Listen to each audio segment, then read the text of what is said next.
exige isso que nós estamos fazendo aqui hoje. Treinamento, divulgação.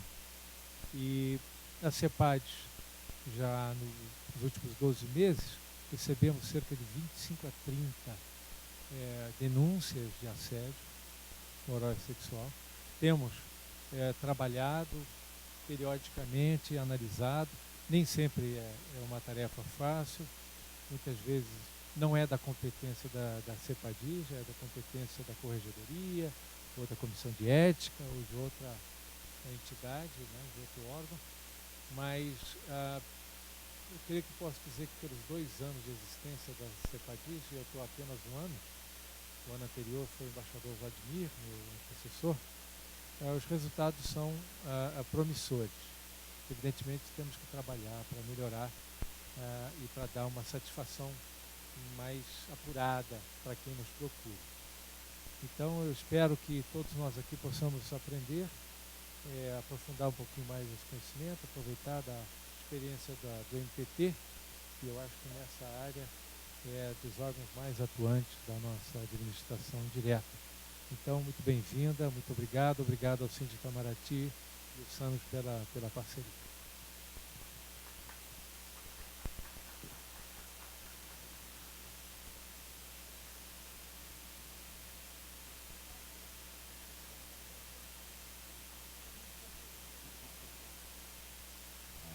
Gente, primeiro de tudo, agradecer a presença de todos, aos colegas que vieram aqui prestigiar o evento, a doutora Eliane Araque, que vai nos prestigiar com a sua palestra, e também ao embaixador Cadre, que está aqui representando o CEPADIS, aos colegas do Síndico Itamaraty, da ASMERRE, ao pessoal da DAC, que veio aqui prestigiar também, eu agradeço. E o Síndico Itamaraty tem a honra de já estar participando nesse trabalho árduo de esclarecer e apresentar o tema no Itamaraty há alguns anos, e tem sido uma batalha morro acima. Infelizmente, não é só questão de abrir a mente da administração, também abrir a mente dos colegas, da importância do tema e de como isso contribui para a saúde do trabalhador. Acho que foi essa a origem da preocupação do Síndico Itamaraty. O principal ponto era a saúde do servidor. Como um ambiente de trabalho saudável depende do ambiente, da cultura de paz, da cultura de paz no trabalho. E isso tudo foi levado à frente através do Hernando, no princípio, e agora nós vamos levando adiante o trabalho, participando com a CEPADS e o SAMS, e trazendo aqui mais uma palestra sobre o tema. Eu queria agradecer uma vez mais a todos, e agora eu passo a palavra à doutora Eli.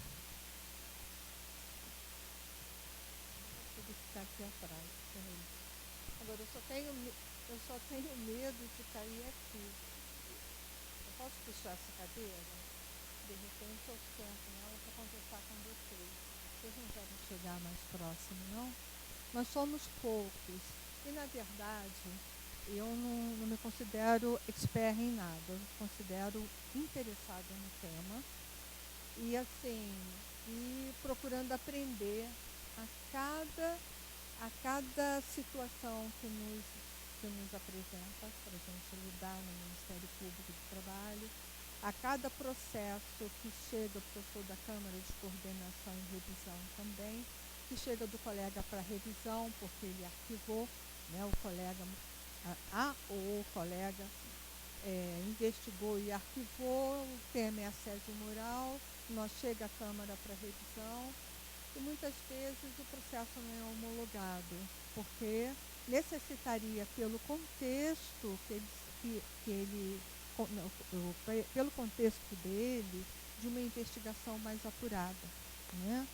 E às vezes a gente vê que a gente se atém ao conceito da doutrina rígido e acaba vendo a situação de uma forma restrita. Eu acho que os conceitos são muito importantes, nos orientam, nos ajudam a compreender, na verdade, do que se trata, o que é o assédio moral, mas a gente precisa se abrir mais para o tema, né? Porque o ser humano é diferente, porque as relações humanas são diversas, porque cada situação é diferente da outra. E a cada momento que a gente acha que entendeu, que sabe o que é o assédio moral, se apresenta uma situação que nos leva a refletir, para ver se realmente o nosso conceito, a nossa visão do tema, ela permite um enfrentamento mais abrangente da situação, né? Então, eu me considero uma aprendiz, porque tem situações que me surpreendem, né? E eu preciso parar para ver de que forma a gente vai lidar com a situação. Seja na comissão de enfrentamento, que eu, no momento, sou a coordenadora, seja ao analisar uma investigação feita pelo colega, né, reverenciando essa investigação, não deixando de levar, de considerar o que o colega fez, mas vendo que, na verdade, a gente é preciso ir adiante, é preciso alargar um pouco a visão daquele contexto para que a gente possa enfrentá-lo de forma adequada, né? O assédio moral, ele nos desafia a compreender sim, a nossa intelectualidade e a nossa criatividade, porque tem definições, né? Várias definições. Por favor, você poderia botar, por exemplo, essa que eu trago é uma clássica de uma estudiosa muito considerada no tema, que é Marie-France Irigoyen, e essa é uma primeira definição dela, em que ela não tinha inserido a palavra repetitivos, né? Então, é qualquer conduta abusiva, manifestando-se, sobretudo, por comportamentos, palavras, atos, gestos, escritos que possam trazer dano à personalidade, à dignidade ou à integridade física ou psíquica de uma pessoa, pôr em perigo seu emprego ou degradar o ambiente de trabalho. Então, quando ela coloca lá atos, gestos, escritos que se apresentem repetitivos, né? Então, se tem uma conceituação de assédio moral, no sentido que é uma conduta que se faz presente e se repete. E geralmente é assim mesmo que ela se apresenta, né? Mas hoje a gente precisa, vamos conversar sobre assédio. Oi, que prazer! Deusineia, nós já trabalhamos tantas vezes juntas no combate ao trabalho infantil. Que prazer, muito, muito bom te ver e tê-la aqui. Então, assim, geralmente é repetitivo, sim, mas também a gente não pode descartar uma situação que até se repetiu, mas não se repetiu ao longo do tempo, né? Porque o que importa é ver a repercussão dela na pessoa. Porque a pessoa assediada, ela sofre. E às vezes ela não sabe relatar o sofrimento dela e não sabe identificar, na verdade, o que ocorre que a faz sentir tão mal e a faz se sentir tão desvalorizada e desconsiderada, né? E geralmente uma pessoa assediada, ela acaba por se culpar, né? Ela acha que ela é incompetente, que na verdade ela deu ensejo àquela situação, então ela acaba por se culpar. E a gente às vezes discute, principalmente quando são nesses processos de investigação, se fala assim, mas é um relato individual. Ou então aquilo foi pontual, porque não se repetiu ao longo do tempo, né? Ou então individual, porque o denunciante vem e coloca a questão, ou o servidor vem e coloca a comissão uma questão, e que afeta e envolve apenas ele. Não existe no trabalho uma situação individual, nem pontual, porque é uma situação procedimental, né? É um modo de lidar ou de se relacionar no trabalho, seja entre os servidores e trabalhadores, seja a forma com que o superior exige ou cobra o trabalho, ou até mesmo do servidor, numa determinada situação, também assediando ou contestando ou desvalorizando o trabalho daquele que está acima. Então, é uma situação que pode se dar em vários níveis, né? E não se dá apenas no nível hierárquico, se dá no nível horizontal. E eu evito usar a palavra individual. Logicamente, água.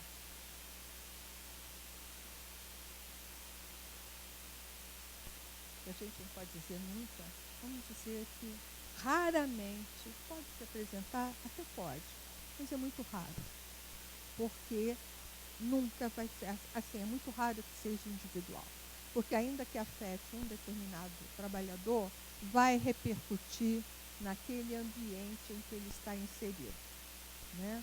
Ainda que os demais trabalhadores ou servidores não se envolvam, porque estão querendo se proteger.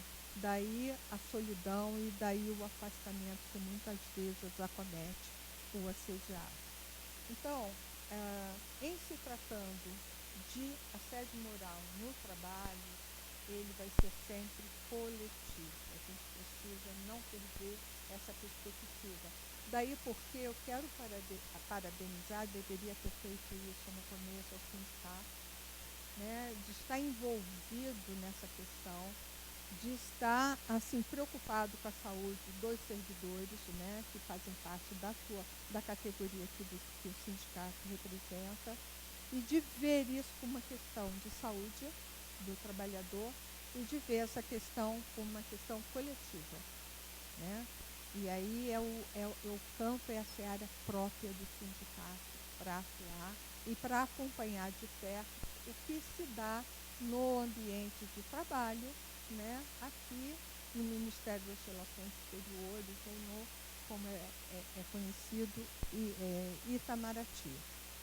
Então, eu gostaria de passar a Convenção 190. Por que eu trago essa convenção, embora a gente esteja aqui falando de assédio moral, né? Porque quando a gente fala de assédio moral, a gente está falando de uma violência, né? É um ato de violência que repercute no meio ambiente de trabalho e afeta aquele ambiente e traz consequências, inclusive na saúde física, emocional, psíquica, mental daqueles trabalhadores e daquele que está mais diretamente afetado.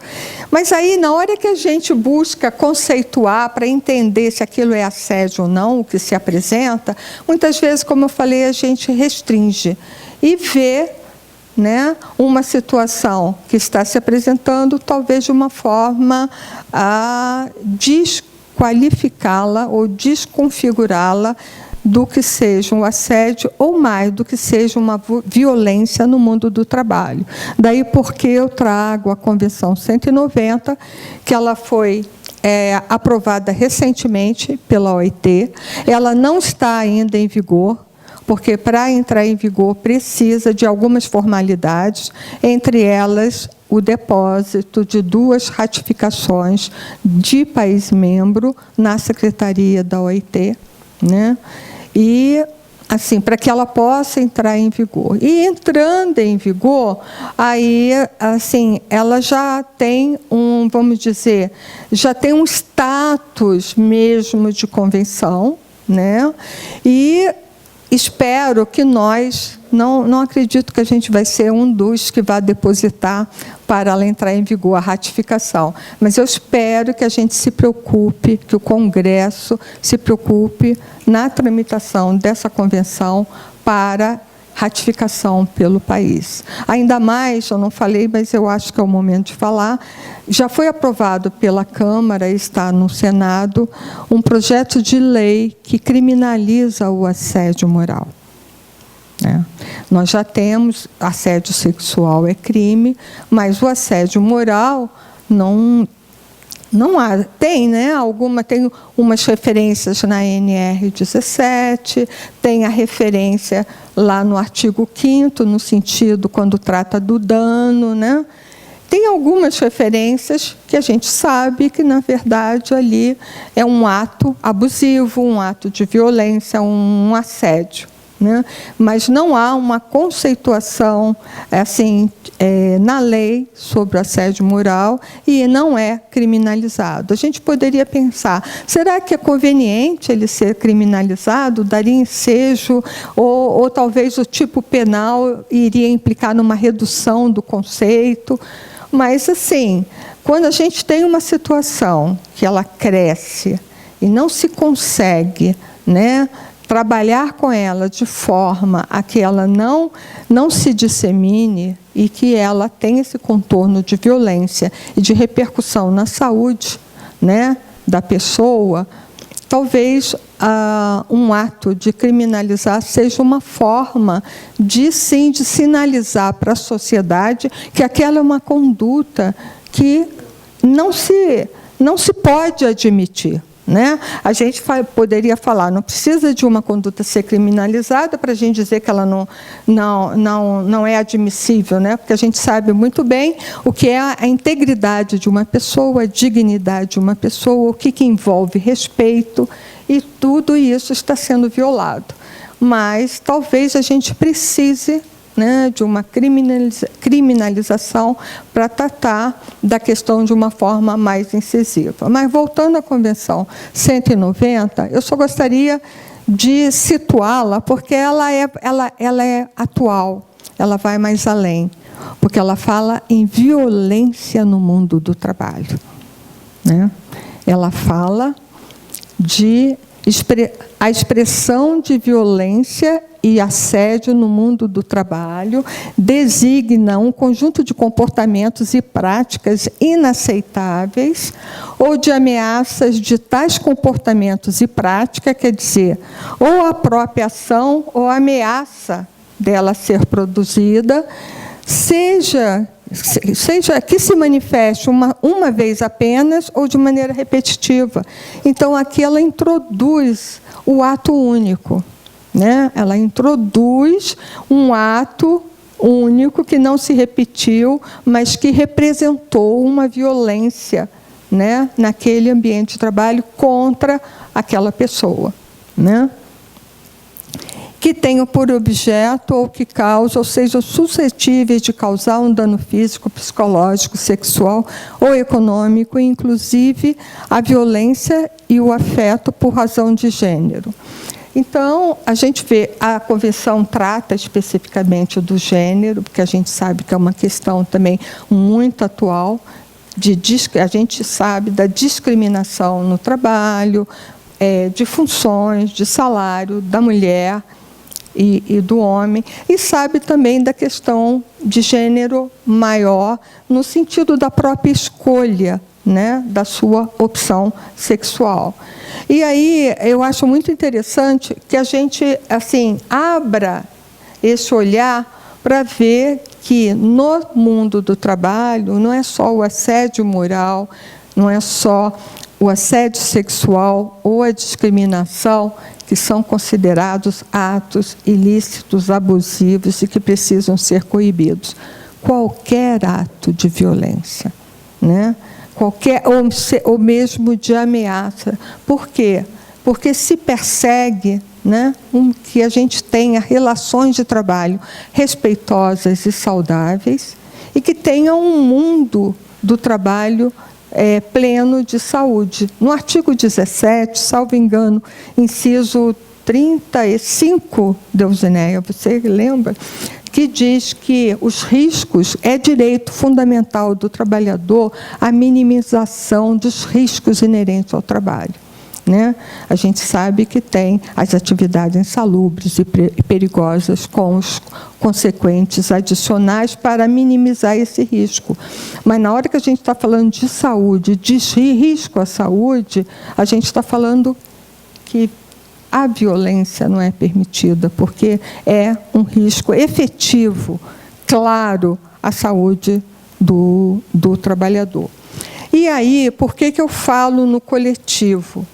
Porque a empresa ou o ente público, né, seja qualquer ente da administração pública, seja empresa ou instituições, todas têm um compromisso de garantir um meio ambiente saudável para os seus trabalhadores, os servidores.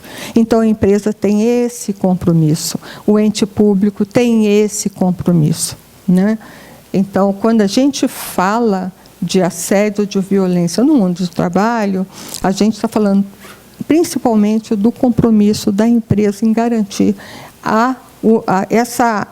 esse ambiente de trabalho saudável. E daí porque é inadmissível, no meu ponto de vista, e aí vocês vejam restritamente, porque sou eu que estou falando, falar nessa pontualidade, não foi uma ação pontual ou foi uma ação individual, né? E aí, na palestra, assim, como título da palestra, eu coloquei como prevenção, assédio moral, prevenção e enfrentamento, né? Então, como prevenir o assédio moral no trabalho e como enfrentar o assédio moral no trabalho.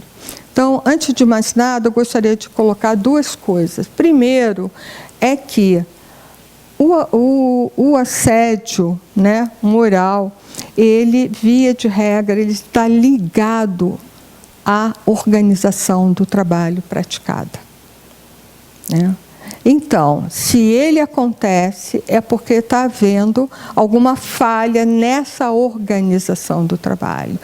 E a empresa ou o ente público tem que estar atento como que o trabalho é organizado.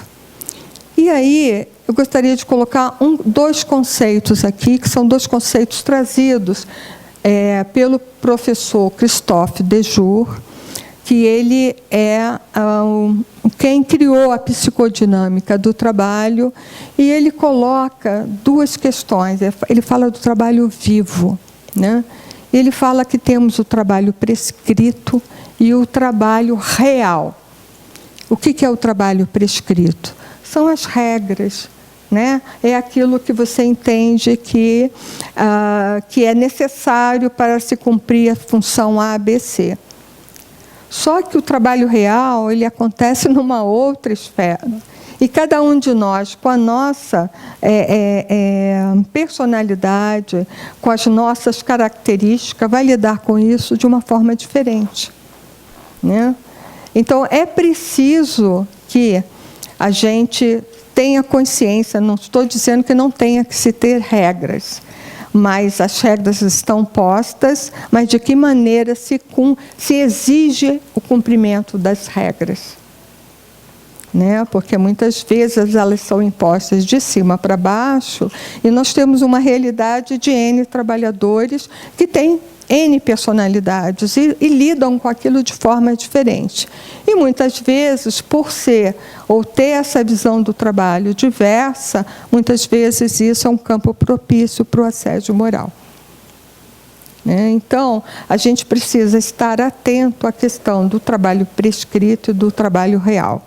Porque na realidade do trabalho, essa realidade é que muitas vezes abre espaço para a criatividade e para que se atinja efetivamente a finalidade que se busca, ou que se atinja efetivamente a produtividade que se busca.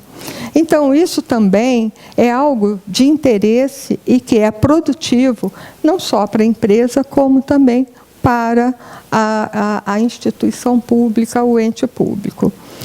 A professora Ana Magnoli, ela fez um estudo, uma pesquisa aqui no Itamaraty, e eu acho que a pedido do sindicato, né, ela é uma expert, ela sim é uma expert na matéria, ela é da UNB, ela já esteve conosco, né, nos capacitando, e ela fez um diagnóstico e colocou algumas questões que, na hora que eu li, eu falei, eu entendo por que o diagnóstico dela é que 80% dos servidores aqui do Itamaraty relataram que já presenciaram, foram testemunhas de situações de assédio.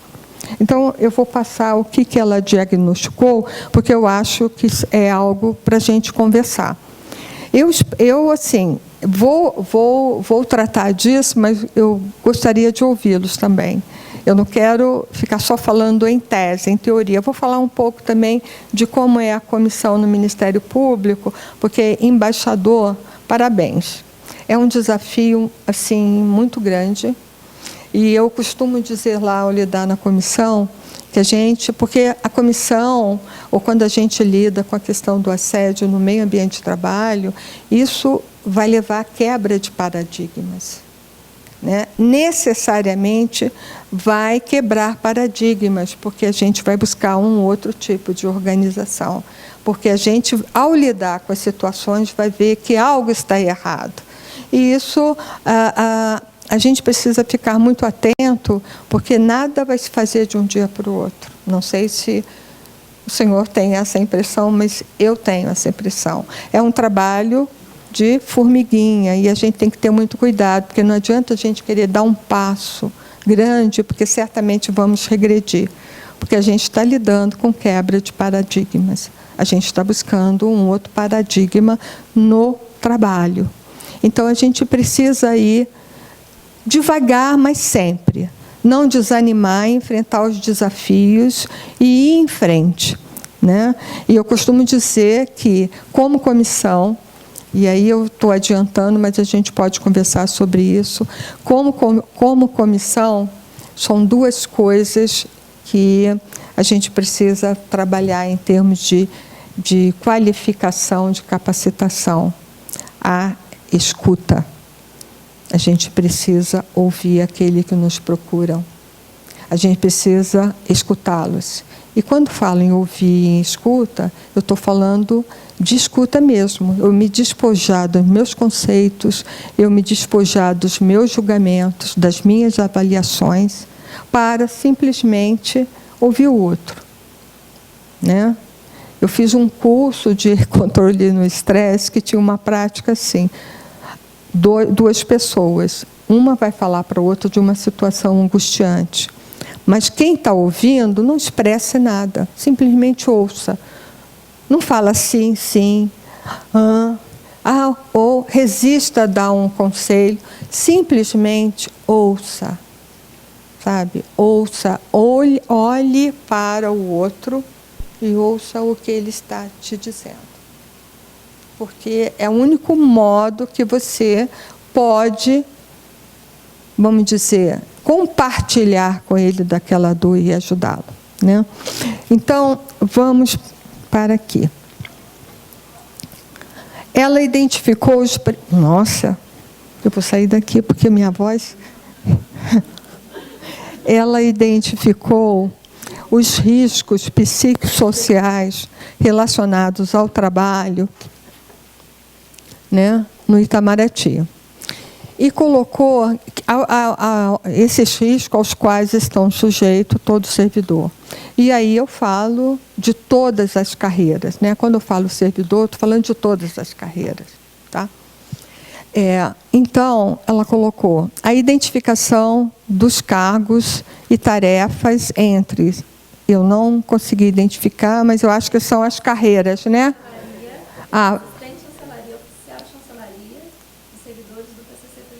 O que é isso? Plano de classificação de cargos e plano geral do Poder Executivo. Tá. O único que eu sabia o que era oficial de chancelaria. Isso eu sabia, mas os outros... Eu deduzi que a C seria assistente. Pois não. Todos eram PGTE, PCC. Mas aí o Itamaraty criou uma carreira e... Estou te escutando, tá? Só para pegar. Posição de alguns para oficiais de chancelaria assistente. E ficaram alguns fora da carreira. Então, agora tem essa saladinha aí. Não, poderia ter 10 carreiras ali, que eu não acho que o problema sejam as carreiras.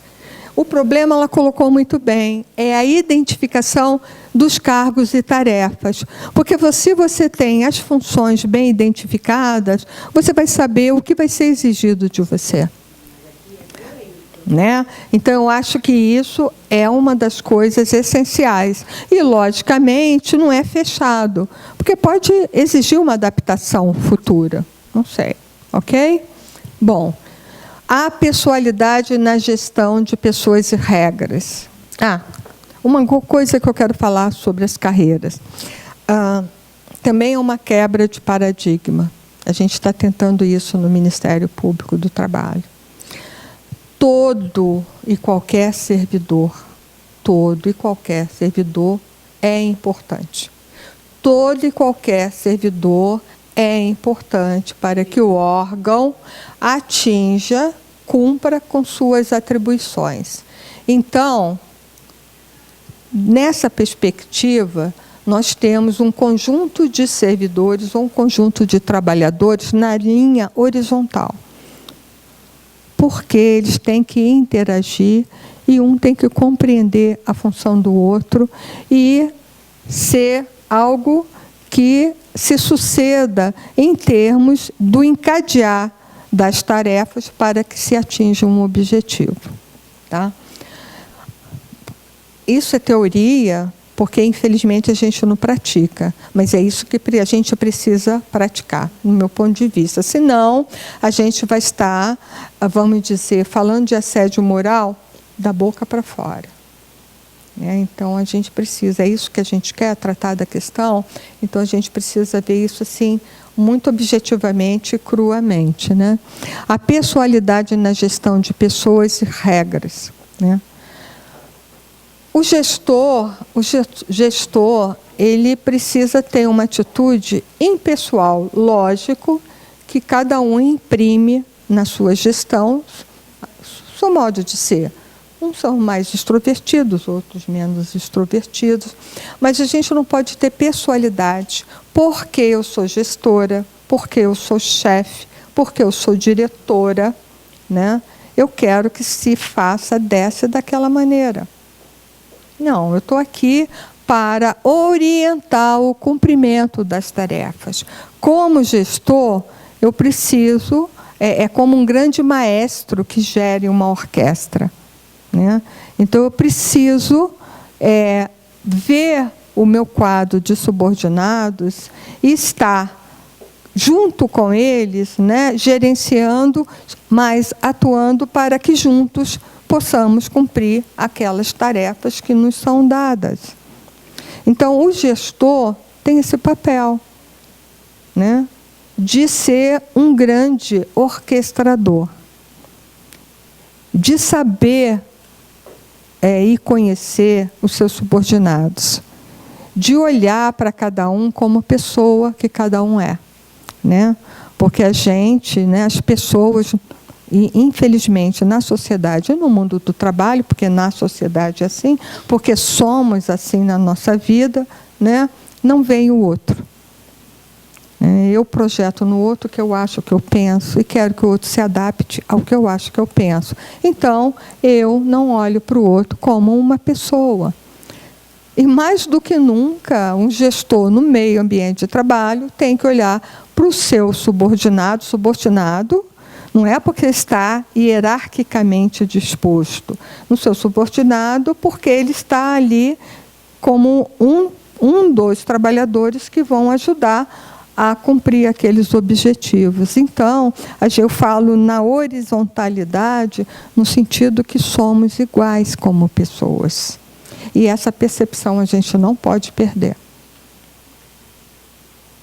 E isso é essencial. Então, na hora que eu gerencio, eu sou um gestor pessoalmente, assim, eu imprimo essa pessoalidade que é na gestão de pessoas e nas regras, porque não adianta nada também a gente ter uma série de funções, de identificar a função do oficial de chancelaria, compõe-se dessas e dessas tarefas. Né? Se, na verdade, eu exijo essas tarefas a partir de como eu quero, de como eu vejo a minha gestão. Né? Não sei se isso está bem claro, mas eu acho que, infelizmente, ocorre assim. A gente tem esse olhar viciado. E eu me incluo, né? Não estou falando de vocês ou do outro. Eu estou falando de nós. Nós que estamos envolvidos em ambiente de trabalho. A gente tem, às vezes, um modo viciado de atuar, um olhar viciado. Eu acho que eu estou preocupada com o outro, mas, na verdade, eu estou preocupada comigo mesmo, porque eu tenho que entregar uma tarefa e eu quero que o outro faça, porque eu não quero deixar, né, de cumprir com a minha tarefa e de ser elogiado ou visto porque eu cumpri. Então, assim, não me interessa como isso vai, de que forma isso vai ser feito, ou que sacrifício isso vai exigir dos meus subordinados, porque eu estou preocupado com o que está acima de mim. Né? Quando, como gestor, eu tenho que estar preocupado com o que me pede, porque é a minha tarefa, mas eu tenho que estar preocupado com o meu contexto. Né? Bom, estilo gerencialista, altamente hierárquico. Isso é a pior coisa que pode acontecer quando você está querendo ter um ambiente de trabalho saudável. Quando você está querendo ter um ambiente sem violência, sem assédios, de respeito ao outro, né? E de reconhecimento do outro em sua dignidade e integridade. Só fazendo um parênteses de algo que eu não falei, e que é uma realidade, né, para a gente. O trabalho é algo central na vida de cada um de nós. Né? Através do trabalho, a gente se realiza, se reconhece como pessoa, né? A gente se valoriza, a gente, vamos dizer, tem uma autoestima não tão baixa, a gente consegue crescer em autoestima. Então, através do trabalho, a gente constrói a nossa subjetividade. Daí porque ele tem um papel central na nossa vida. Então, na vida de cada um de nós, independente de sermos subordinados ou chefes. E se ele é importante para mim, eu não posso deixar de reconhecer que ele é importante para o outro. Que ele também constrói a dignidade e a subjetividade do outro. Então, assim, o Deju, mais uma vez, porque ele é uma grande referência para mim, né? Na hora que eu vi o trabalho, sob essa perspectiva, eu falei, caramba, eu acho que agora eu achei algo que eu entendo e que eu possa trabalhar em mim mesma. Né? Então, ele fala que todo trabalho traz um sofrimento. Por quê? Porque é um desafio. Você vai para um novo trabalho, você vai ser desafiado, você vai ter que lidar com aquela situação nova, portanto, vai ter que ser criativo. Então, isso gera um sofrimento. Mas, na hora que você realiza, na hora que você é reconhecido, aquilo te traz prazer. Aquilo te traz crescimento interno e te traz uma satisfação como pessoa. Puxa, eu fiz algo bom. Eu consegui cumprir aquele objetivo e fui reconhecido naquilo. Agora, há o trabalho que traz um sofrimento, mas que ele vira um sofrimento patológico, porque não há reconhecimento. Não sou esclarecida ou incentivada, não sou esclarecida sobre o conteúdo do trabalho, não sou incentivada a nele continuar, e não sou reconhecida quando eu faço algo. Né? Então, aquilo gera em mim um sofrimento que vai permanecendo, vai se aprofundando e vai gerando todo um adoecimento. Então, é importante a gente não perder essa perspectiva. Né? Que o trabalho, é um prazer, não. Mas eu tenho um trabalho, ele é importante para mim. Se eu sou reconhecida no meu trabalho, né, aquele trabalho começa a ser importante para mim, ele começa a ter outro significado. Né? E outra coisa, a gente não tem como separar trabalho de vida pessoal, porque nós somos um todo. Eu não consigo separar a Eliane, que está em casa, da Eliane, que está no trabalho. Eu sou uma coisa só. Eu levo tudo que me angustia no trabalho, ou que me dá prazer no trabalho, para dentro de casa, e eu trago a tudo aquilo que está me desafiando em casa para o trabalho.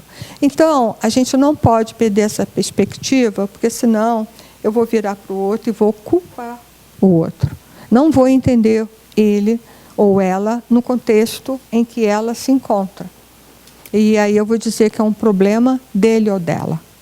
Não é um problema do trabalho, ou não é um problema que repercute no trabalho. Então, a gente é um todo. Se eu não estou bem em casa, eu vou chegar no trabalho e não vou produzir o tanto que provavelmente eu produzo em outros momentos. Então, se eu falo com o meu colega, ele, de repente, se solidariza comigo e me ajuda, ou me compreende. Ou se eu falo com o meu chefe, ou se o meu chefe sabe, ele vai relevar. Naquele momento, eu não vou ter essa produtividade. Mas, por ter essa compreensão, por ter sido acolhido, eu supero isso depois, né?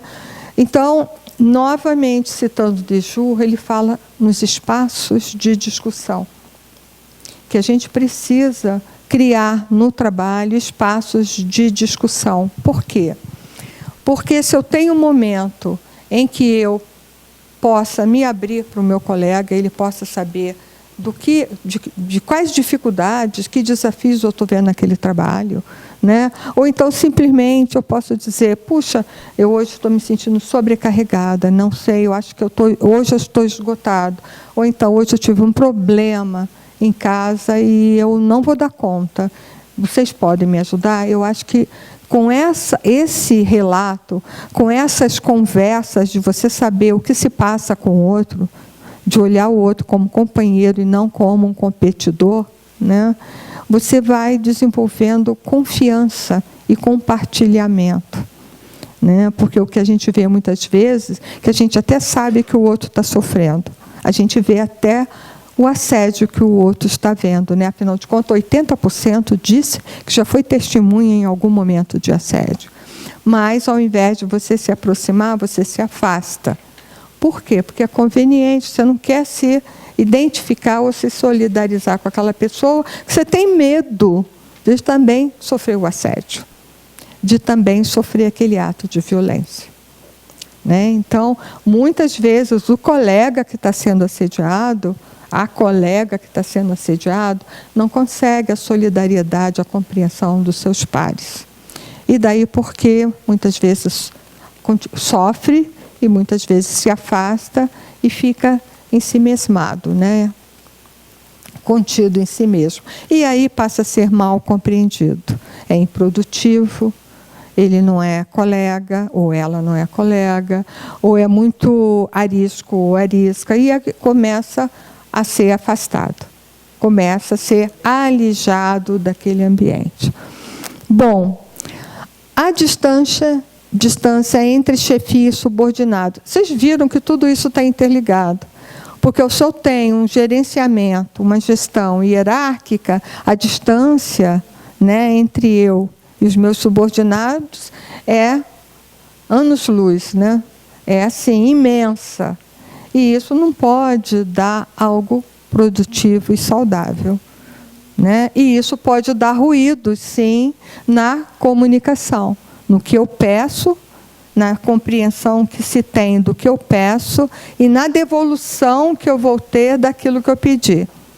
Eu fui claro?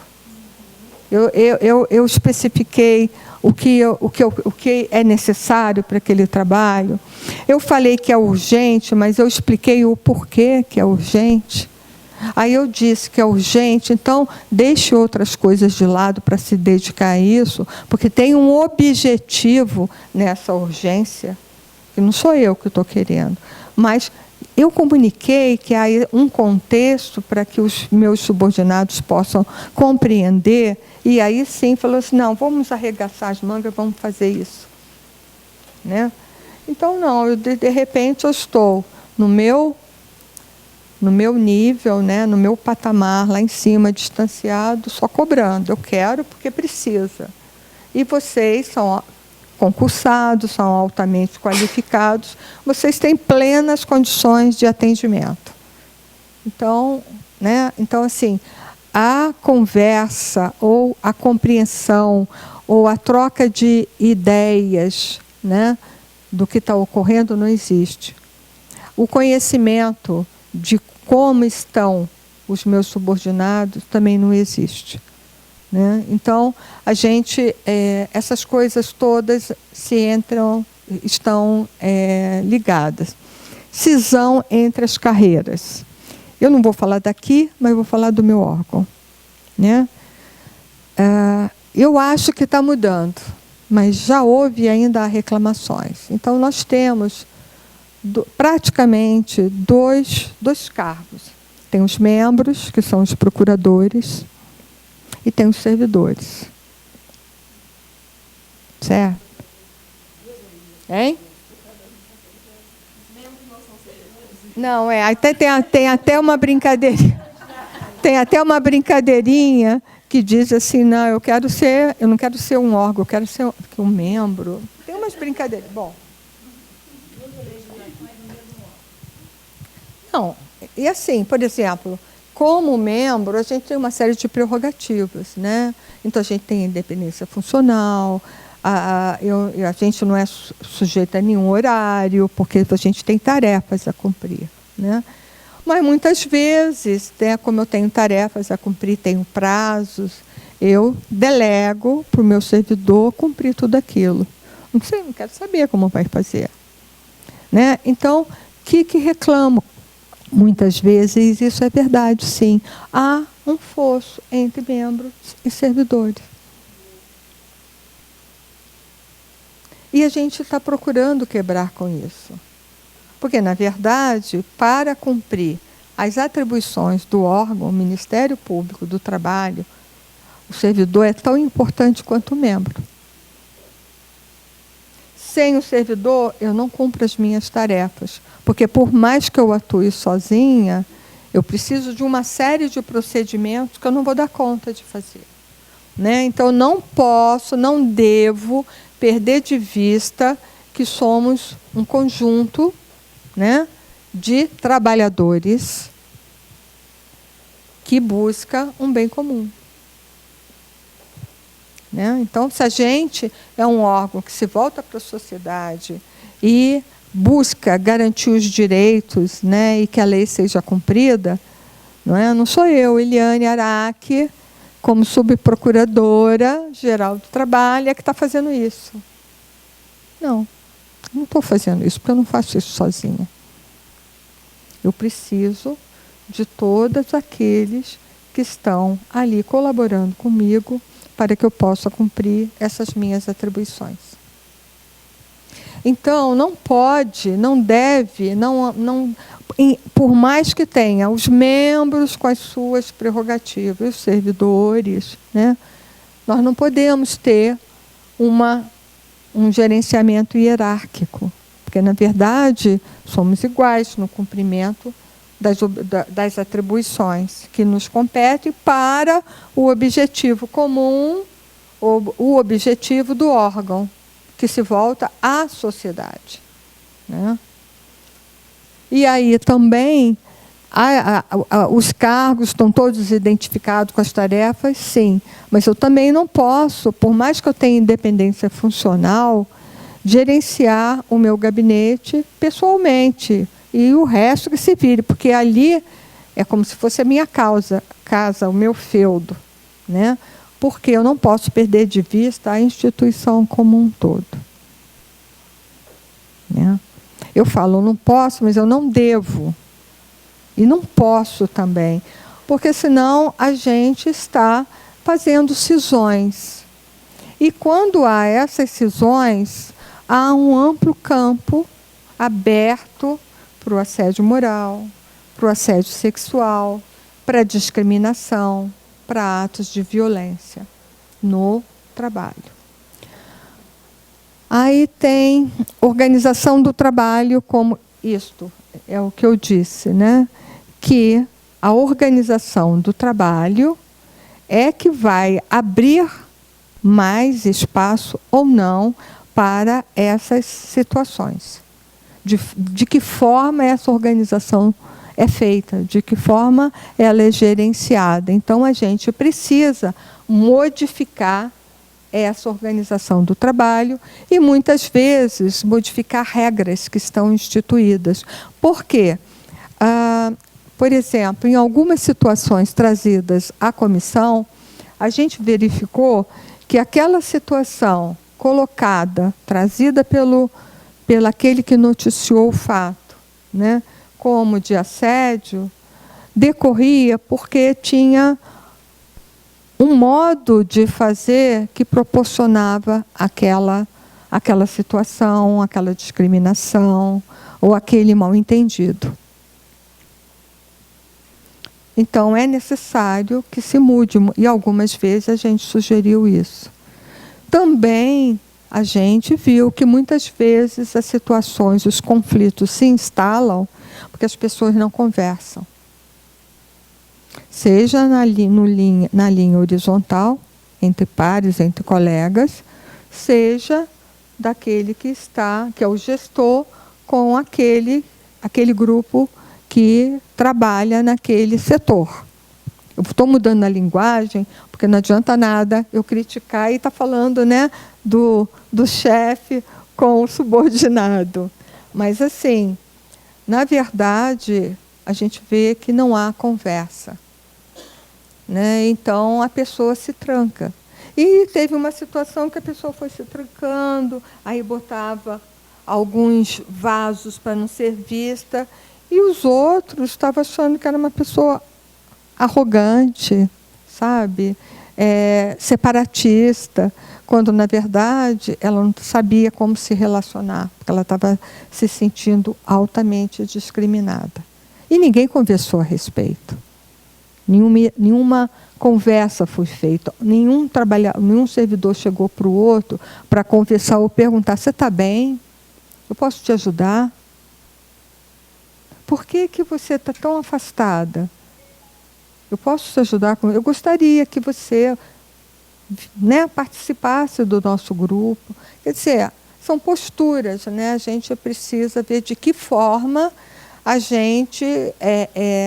qual é a nossa postura com os nossos colegas, com o trabalho, e com as dificuldades, como a gente gerencia, como a gente trata as dificuldades e como a gente trata o trabalho, né, um com o outro. Nesse controle de estresse, teve uma prática também em que o chefe, né, deu uma ordem. Aí a outra falou assim: não, eu vou tirar férias, não vou fazer isso. Aí sobrou para a outra. Não é possível. Toda vez ela faz a mesma coisa. Ela recebe algo para fazer e larga. E o chefe não fala nada com ela, porque ela já chegou e pôs, pronto. E sobra para mim. Cada um conversando consigo mesmo. E o gestor não queria saber. Não tomou conta da situação. Por quê? Porque ele quer o trabalho pronto. Não interessa quem faz. E o conflito está instalado, né? E que pode resultar numa situação maior de assediamento e de violência mesmo, e de briga, né? Aquela que está lá boazinha fazendo, embora esteja, caramba, revoltada, uma hora vai explodir, porque vai chegar ao limite dela. E a outra vai dizer: como assim? Eu não fiz nada. Eu estava de férias. E o outro: como assim? Mas era um trabalho que tinha que ser feito. Você estava aqui, então era você que ia fazer. Então, todos se desculpando, sem conversar a respeito, né? Então, isso são práticas que a gente vai criando. Por isso que eu falo que é mudança de paradigma, né? E que a gente vai fazendo isso assim, devagar mesmo, conversando. E a comissão, em que o embaixador e o coordenador tem uma tarefa hercúlea nesse sentido, né? E aí, como as pessoas, os trabalhadores, servidores, como todos ficam com relação ao trabalho e à instituição em que estão ou à empresa em que estão? Sem perspectiva. Sem perspectiva, sem prazer no trabalho. Vai porque cumpriu uma obrigação, porque precisa de dinheiro, não vê o trabalho na perspectiva de uma realização pessoal. E isso repercute no seu sentimento, na sua visão de pessoa, de como você é. Tá certo? E, assim, se você tem uma perspectiva de crescer no trabalho, você acha que aquilo está bloqueado. né? Então, assim, veja que aqui foi diagnosticado uma situação... Até logo, nada. Foi diagnosticada uma situação toda propiciadora de assédio moral. Não é, assim, surpreendente que aquele percentual de 80%. Né? Então, acho que o sindicato tem um papel fundamental, né? Porque eu acho que tem essa consciência, fez esse trabalho, deve ir trabalhar com o órgão no sentido de buscar, né, uma mudança. A comissão é crucial, embaixador, para que possa caminhar no sentido de mudar essa situação. E aí, por último... Tá bom, fica à vontade. Eu vi que o sindicato, ao comentar o trabalho da professora Magnólia, falou assim, são necessárias duas coisas. Educação, né? Mudança nessa educação, mudança nesse modo de ver, e punição. Correto? Lógico que se eu estou diante de um assédio sexual, tem a punição. Se eu chego à conclusão de que aquilo é um assédio, eu não conseguir compor aquelas partes, vai para um processo administrativo, né? Mas antes de chegar a isso, a gente precisa se abrir para olhar, né, os conflitos que estão postos, né? Como cada um, o gerenciamento, né, os setores como estão sendo gerenciados. Se tem toda uma definição de cargos, se há uma conversa e uma valorização dos servidores de um modo geral, independente do cargo que ocupa. Né? É independente do cargo que ocupa. Eu optei, eu fiz o concurso para oficial de chancelaria e é aquilo que eu quero fazer. Eu não posso ser desmerecida porque eu não sou um diplomata. Assim como eu fiz um curso para assistente de chancelaria, tem uma série de questões na minha vida pessoal. Não vou estudar para ser um oficial. E eu tenho que ser respeitada naquele cargo em que eu estou, né? Para o qual eu me preparei, para o qual eu adquiri experiência. Um não é melhor do que o outro. Na verdade, um tem atribuições diferentes do outro. E a gente precisa desenvolver, educar esse olhar, sabe? Educar a forma de como a gente vê tudo isso. Porque as coisas estão postas. Mas será que a gente tem o olhar adequado, o olhar real, o olhar de como elas podem ser efetivamente? Diferente do que elas são, porque não há oportunidades ou um olhar diferenciado para que isso ocorra. Né? Então, assim, a convenção também fala em punição, fala em criminalização e tudo, mas fala muito de processos de prevenção. Né? E eu acho que o caminho é a prevenção. Mas, ao enfrentar, a gente também vai prevenir. Porque ao enfrentar as denúncias que chegam, a gente vai ver uma série de situações que vai mostrar aquilo ali. E aí, até mesmo se resultar num processo administrativo, porque é uma situação terrível ali, tem toda uma situações que se pode trabalhar, porque elas propiciaram, elas foram, vamos dizer, acolheram, né, esse modo de ser e aquele procedimento ilícito, inadequado, irregular. Bom, eu vou abrir para vocês, para a gente conversar. Assim, de um modo geral, era isso que eu queria falar para vocês. Eu acho que provavelmente deixei de falar muita coisa.